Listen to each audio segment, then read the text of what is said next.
नमस्कार मित्रांनो, आपण आज आपल्या शेतात आलो आहे गव्हाच्या. तर इथे अगोदर मका होती आणि आता गव्हाचं पीक केलेलं आहे. ते पण चांगल्या प्रकारे आलेलं आहे. परंतु मित्रांनो, इकडं वन्य प्राण्यांचा थोडासा आम्हाला इकडं त्रास होतोच आहे. कारण तुम्हाला मागच्या व्हिडिओमध्ये पण सांगितलं की मकाचं पीक होतं, तर त्या मकाला खूपच डुकरांनी त्रास दिला होता. तसंच हे डोंगर भाग तुम्हाला जे दिसतोय त्या साईडने बहुतेक प्राणी आहेत आणि त्यांचा पण आपल्याला इकडे त्रास होतो. त्यासाठीच आपण काय केले हे तुम्हाला दिसत असेल मित्रांनो. तुम्ही पण असं करताय का सांगा.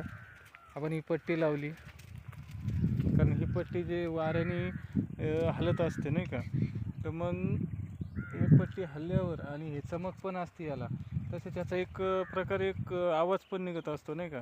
तर मग ते आवाज निघाल्यामुळे तसेच या पट्टीचा थोडासा चमक असल्यामुळे आपल्याकडे येणारे म्हणजे शेतामध्ये येणारे जे प्राणी आहेत तर ते थोडेसे त्यांना थोडासा होतो, फरक पडतोच.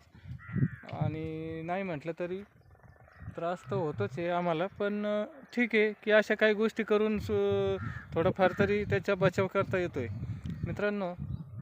आज संध्याकाळच्या तर 4:30 पावणे 5 वाजत आलेत आणि बघा इतक्या लवकरच आज इकडं शेताकडं आज आम्हाला ते